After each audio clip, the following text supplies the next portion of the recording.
You are not a human being having a spiritual experience. You are a spiritual being having a human experience. Pierre Teilhard de Chardin. Let me ask you something. Have you ever looked at your life and thought, this can't be it? There's gotta be more.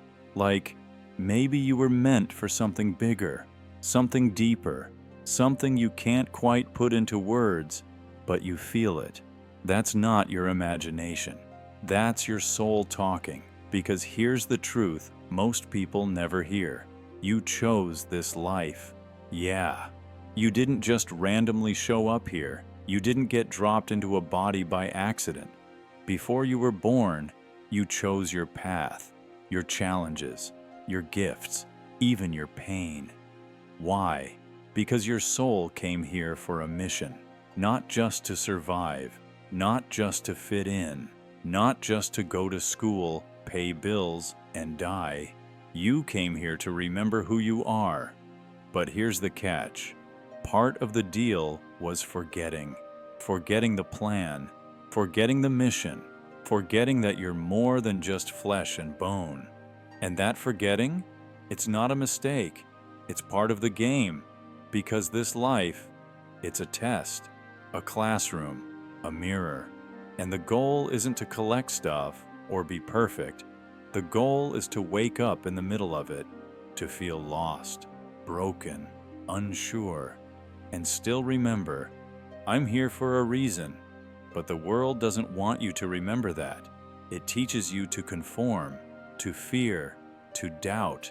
You're trained to believe that you're small, that you're powerless, that you're just one person out of billions, with no real purpose.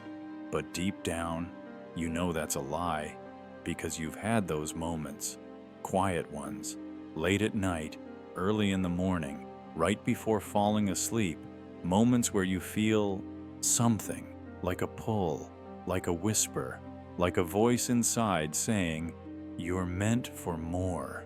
And every time you ignore it, it gets quieter, but it never really goes away, because your soul doesn't forget. Only your mind does. So what happens? You get stuck. You start chasing things that don't fill you. Jobs, titles, relationships, trying to prove your worth in a system that profits from your emptiness. But no matter what you achieve, that feeling stays. That itch, that knowing, that ache for something real. Because until you remember the mission, nothing truly satisfies. And here's the wild part. That discomfort you feel, it's not a sign you're broken. It's a sign you're waking up. And once you start listening to it, really listening, everything begins to shift. But before we dive into how to reconnect with your soul's mission, do me a favor. If this resonates, if it feels like I'm speaking to something deep inside you, subscribe, turn on the bell. Because this isn't just another video, this is your reminder. You came here on purpose, and it's time to remember why. Let's go deeper. You didn't just choose this life randomly. Your soul chose it with precision. Your family? Chosen. The struggles? Chosen. Even the heartbreaks, the losses, the dark nights, all part of the blueprint. Not to punish you, but to shape you. Because growth doesn't happen in comfort. It happens in fire. And the fire you've walked through, it wasn't meaningless. It was molding you, sharpening your intuition, cracking you open, so your light could actually get out. But here's where most people get stuck. They think the pain is the point. They sit in it, drown in it, let it define them. But pain is a messenger, not a destination. It shows you what needs healing, what's blocking your light, what you've forgotten about yourself. And if you ignore the message, life will keep repeating the lesson, louder, harder, until you finally listen. This is where the soul's mission becomes real, not just in theory, but in action. Because your soul didn't come here just to know the truth, it came to live it, to walk through the noise and still follow the whisper, to face the illusion and still choose the light, And that takes courage, because the world is loud, and your inner voice, it's quiet. It won't shout, it won't fight, it'll just keep whispering. Remember who you are. Remember why you came, and the more you ignore it, the heavier life feels. You start attracting people who reflect your confusion. You stay in cycles that drain your spirit. You wake up every day wondering why nothing feels right, even when everything looks fine on paper. That's not failure. That's misalignment.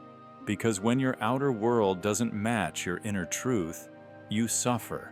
It's like trying to play someone else's song on your instrument. But when you tune back in, when you start aligning your life with your soul, things change, not overnight, but piece by piece.